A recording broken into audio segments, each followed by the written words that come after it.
चिंतन श्री गुरुदेव दत्त श्री स्वामी समर्थ. मी शीतल तुमच्या सगळ्यांचं आपल्या चॅनलमध्ये स्वागत करते. नॅचरल सुरुवात करते.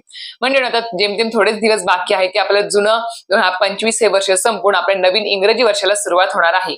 म्हणजेच 1 जानेवारी 2026 हे नवीन वर्षाला सुरुवात होते आहे.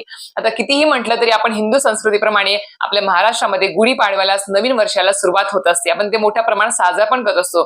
गुढी भारून सर्व काही सण साजरा करत असतो. पण बघायला गेलं तर कुठेतरी हे पण मान्य करावंच लागतं की आपला कॅलेंडर जे आपल्या घरामध्ये चेंज होतं.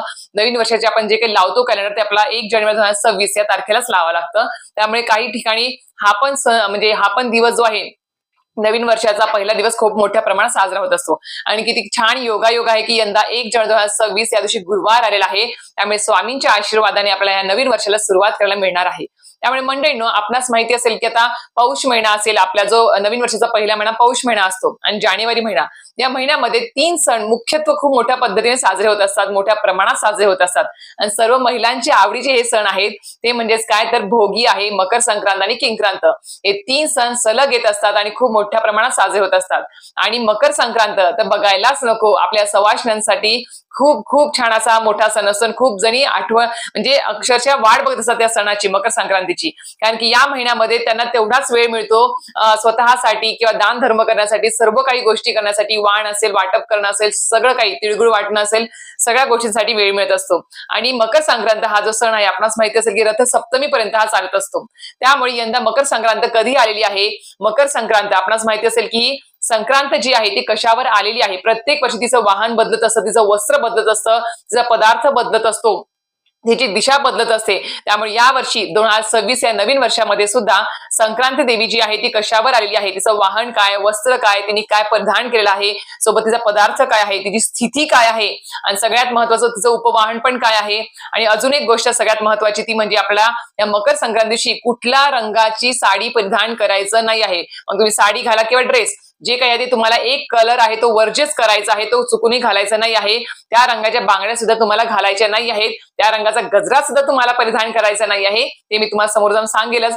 सोबतच आपला या मकर संक्रांती दिवशी पुण्यकाल काय आहे, आणि आपण जे काही त्या दिवशी आपण सुगड पूजन करत असतो आपण मकर संक्रांतीला, त्यासाठी आपला कधी म्हणजे कुठला तो शुभ मुहूर्त आहे, त्या शुभ मुहूर्तामध्येच आपल्याला सुगड पूजन कर संक्रांती दिवशी सुगड पूजन कोणत्या वेळेत करायचं आहे, शुभ मुहूर्त कोणता आहे, पुण्यकाल, महापुण्यकाल म्हणता येईल त्याला, तो कोणता आहे ते आपण जाणून घेणार आहोत. आणि अजून एक महत्वाची गोष्ट म्हणजे आपल्याला या दिवशी काय गोष्टी करायच्या आहेत, काय नाही या संक्रांतीच्या काळामध्ये. सोबतच कुठल्या गोष्टींचा दान धर्म करायचा आहे ते पण संपूर्ण मी तुम्हाला आजची व्हिडिओ देणार आहे.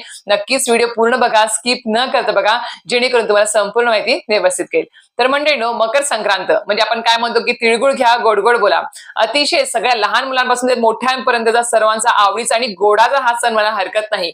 भले कुठल्याही व्यक्तीसोबत आपलं थोडं भांडण झालेलं आहे, थोडं बोलणं बंद आहे, पण त्या व्यक्तीला जर आपण या काळामध्ये म्हणजे मकर संक्रांतीच्या काळामध्ये आपण त्याला तिळगुळ दिलं, तिळगुळाचा लाडू दिला, थोडस गोड बोललं 4 शब्द, तर नक्कीच आपलं जे काही मतभेद आहे ते दूर होतात. आणि नवीन वर्षाच्या सुरुवातीलाच आपल्याला तिळगुळ खाऊनच हे वर्षाची सुरुवात करायची आहे. आणि एक प्रकारे जिथे कुठे आपलं काही वितुष्ट आहे, कुठे काही मतभेद झाले, ते सुद्धा आपल्याला दूर करण्यासाठी हा संक्रांती सण खूप महत्वाचा ठरत असतो. तर मंडळींनो, आता सगळ्यात महत्वाचं आपल्यास माहिती असेल की मकर संक्रांत ही संक्रांत जी आहे ती ज्या वेळेस म्हणजे धनु राशीतून ज्यावेळेस मकर राशीमध्ये प्रवेश करत असते, त्यावेळेस आपणास माहिती असेल की त्यावेळेस आपण हा मकर संक्रांती सण साजरा करत असतो. म्हणजेच एक प्रकारे काय होतं की एक प्रकारे आपल्या सूर्याचं उत्तरायण ह्या काळामध्ये चालू होत असतं. आणि ज्या वेळेस सूर्य जो आहे तो मकर राशीत प्रवेश करत असतो, तसं 12 महिन्यामध्ये प्रत्येक राशीमध्ये सूर्य हा प्रवेश करत असतो. पण ज्या वेळेस सूर्य मकर राशीत प्रवेश करतो त्यावेळेस मकर संक्रांती साजरी होत असते. आणि यंदा 14 जानेवारी 2026 बुधवारी या दिवशी मकर संक्रांत साजरी होणार आहे. म्हणजेच काय तर 13 जानेवारीला मंगळवारी भोगी साजरी होणार आहे, 14 जानेवारी 2025 बुधवारी मकर संक्रांत, आणि 15 जानेवारी 2025 गुरुवार या दिवशी किंक्रांत साजरी होणार आहे. हे तुम्हाला सुरुवातीला कळालं असेलच. आता या दिवशी आपण सांगू इच्छितो की या दिवशी आपल्याला आता म्हणजे पुण्यकाल काय आहे, महापुण्यकाल काय आहे, आणि सुगड पूजन कोणत्या वेळेत करायचे आहे ते आपण सुरुवातीला पाहूया. तर 14 जानेवारी 2026 या दिवशी मकर संक्रांत असणार आहे. पण या दिवशी दुपारी ज्या वेळेस सूर्य मकर राशीत प्रवेश करेल त्याच वेळेस मकर संक्रांत ही तिथी चालू होत असते. त्यामुळे ती तिथी चालू झाल्यापासूनच आपल्याला सुगड पूजन असेल किंवा मकर संक्रांतीची पूजा वगैरे करायची असते. आता पूजा मुहूर्त काय आहे तुम्हाला सांगते. तर आता त्या दिवशी म्हणजे 14 जानेवारी 2025 या दिवशी सूर्य मकर राशीमध्ये दुपारी 3:13 म्हणजे 3:15 वाजता सूर्य मकर राशीत प्रवेश करणार आहे. त्यामुळे आपल्याला पूजा मुहूर्त जो आहे म्हणजे सुगड पूजन जे आपल्याला करायचं आहे ते दुपारी 3:13 ते तुम्ही संध्याकाळी 6:18 पर्यंत सुगड पूजन करू शकता. त्या दिवशीचा शुभ मुहूर्त आहे. त्यामुळे सकाळपासून 3 वाजेपर्यंत आपल्याला सुगड पूजन करायचं नाही आहे. त्यावेळेस सूर्य मकर राशीत काही प्रवेश करणार नाही आहे. त्या दिवशी 14 जानेवारीला दुपारी 3:13 नंतरच सूर्य मकर राशीत प्रवेश करेल आणि त्या 3:13 पासून ते 6:18 पर्यंत संध्याकाळी आपण या काळातच आपल्याला पूजा करायची आहे. म्हणजे ज्यावेळेस जॉब करणाऱ्या ज्या काही वर्किंग वुमन्स आहेत त्यांच्यासाठी सुद्धा योग्य काळ ठरेल, गृहिणींना पण योग्य काळ ठरेल, सगळ्यांसाठी एकत्रित हा व्यवस्थित काळ ठरेल आपल्याला पूजा करण्यासाठी. आता त्यातल्या त्यात सुद्धा महापुण्यकाल खूप जणांना पाहिजे असतो, म्हणजे काही शुभमुहूर्त पाहिजे असतो. तर तो शुभमुहूर्त सुद्धा तुम्हाला सांगते. जर तुम्हाला शक्य असेल तर महापुण्यकाल म्हणजेच दुपारी 3:13 पासून ते संध्याकाळी 5:04 पर्यंत महापुण्यकाल आहे. या काळात तुम्ही संक्रांतीचे सुगड पूजन केलं तर अतिशय उत्तम. पण ज्यांना शक्य नाही त्यांनी संध्याकाळी 6:18 म्हणजे 6:15 पर्यंत जरी केलं तरी सुद्धा चालणार आहे. पण सुगड पूजन आपल्याला दुपारी 3:13 नंतरच आपल्याला सुगड पूजन करायचं आहे. त्याच्या अगोदर आपल्याला वौसा करायला जायचं नाही आहे. हे सगळ्यांनी लक्षात ठेवायचं आहे. आता हा जो कालावधी आहे टोटल तो 2 तास 55 मिनिटाचा असणार आहे. आता सगळ्यात मेन गोष्ट बघा घेऊया ती म्हणजेच काय, आता प्रत्येक वर्षी संक्रांत देवी जी आहे तिचं वस्त्र, वाहन, पदार्थ, स्थिती सगळं काही बदलत असतं. मग या वर्षी ते कशावर आलेली आहे, तिचं वाहन काय आहे, संक्रांतीचं वाहन काय आहे ते तुम्हाला सांगते. तर संक्रांतीचं वाहन हे वाघ आहे, उपवाहन घोडा आहे. तिने वस्त्र कुठलं परिधान केलं आहे तर संक्रांतीने पिवळे वस्त्र परिधान केलेले आहे. सोबतच तिची स्थिती जी आहे बसलेल्या स्वरूपामध्ये आहे आणि ती पश्चिमेकडे निघालेली आहे. सोबत तिचा पदार्थ खीर किंवा पायस असणार आहे. आणि सगळ्यात महत्वाचं म्हणजे आपल्याला तुम्हाला सांगू इच्छिते की बा आता जे काही आता सगळ्यात मेन मुद्द्यावर येऊया की आपल्याला जे संक्रांतीने वस्त्र परिधान केलेलं असतं ते आपल्याला स्त्रियांना त्या दिवशी परिधान करायचं नसतं, म्हणजे आपल्याला ते घालायचं नसतं. त्या कलरचं कुठल्याही गोष्टीचं गोष्ट आपल्याला ती घालायची नसते. आता संक्रांती देवीने पिवळं वस्त्र परिधान केलंय त्यामुळे आपल्याला पिवळं वस्त्र साडी असेल, ड्रेस असेल, बांगड्या असतील ते आपल्याला परिधान करायच्या नाही आहेत.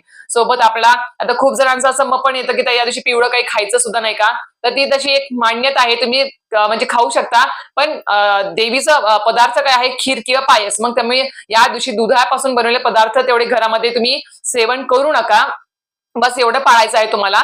बाकी पिवळं वस्त्र परिधान करायचं नाही आहे, पिवळ्या बांगड्या घालायच्या नाही आहे, पिवळा गजरा तुम्ही परिधान करायचा नाही आहे. आणि ही एक शास्त्रानुसार मान्यता आहे. म्हणून तुम्हाला सांगते की जे संक्रांतीने वस्त्र परिधान केलेलं असतं ते आपल्या त्या रंगाचं त्या दिवशी आपल्याला वर्ज्य करायचं असतं. आपण ते पिवळा रंग सोडून तुम्ही पिवळा असेल, काळा असेल तो रंग सोडून तुम्ही इतर कुठलेही सरळ हिरवा आहे, लाल आहे, गुलाबी आहे, अशा प्रकारचे विविध प्रकारचे आहेत तुम्ही त्या साड्या परिधान करू शकता. त्या प्रकारच्या बांगड्या तुम्ही घालू शकता, गजरे लावू शकता, टिकली लावू शकता.